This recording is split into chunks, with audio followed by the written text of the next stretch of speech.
Shalom peuple de Dieu, moi c'est le frère Christian Chimini. Je suis ici à la cité Bethel, ça fait au moins 3 mois que je suis là. J'étais malade, j'étais attaqué par les hémorroïdes. Ça a commencé pendant la période de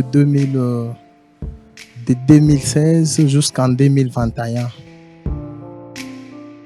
Je commençais à sentir des fois la fatigue. J'avais mal au dos à tout moment. J'avais des gonflements à l'anis.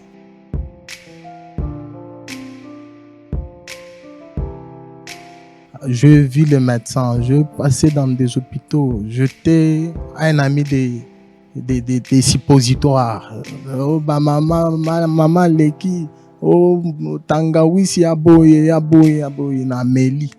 Mais ezakaka soki omeli okozwa guérison pendant une semaine, 2 semaines, oyoki ezongi lisusu omeli ozwi basi okenda okotala munganga na hôpital apesi yo basuppositoire wana okosalela esili oyoki mwa calmant pendant une semaine, 2 semaines ezongi lisusu. Alors Dieu a fait grâce na période ya séminaire na biso ya Holocauste. Dernier jour, il y a Sainte Seine. Tant que pasteur Moïse a bandi ko sambelela batu a ebisi batu nyonso batelema likolo, j'étais aussi debout. Navandaki na porte ya entrée kuna na ciment. Alors tant que pasteur a komi ko loba ko sambela batu nyonso bazana maladie na moni mutu azana sinusite elongwa na kombo na Yesu. Maladie asuka pasteur ayaki kotanga ezaki hémorroïde.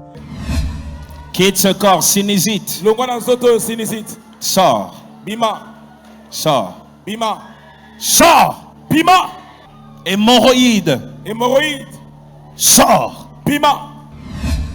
Esika nazaki na yoki lokola na lingi na koya na vanda na kiti non na se retenir na yoki esprit mususu ebisinga ko vanda te. Je suis resté là na sambeli. Après je quitte na yokika esengo.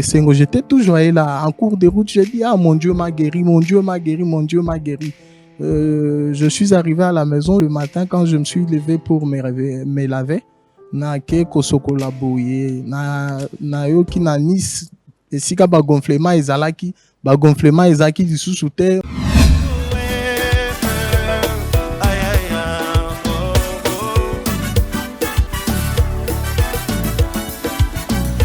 Congo esalaka nga lisusu pasi te na ke na hôpital le 9 décembre komona médecin atuninga ozoka ndenge nini nayebisi mokongo nazoka lisusu eloko te o bapesa basuppositoire na bite na china biki na yokaka lisusu eloko te nzambe abikisi ngai. Je rends grâce à Dieu, je le loue, je l'adore. Le Dieu d'Embi est puissant et merveilleux. Amen.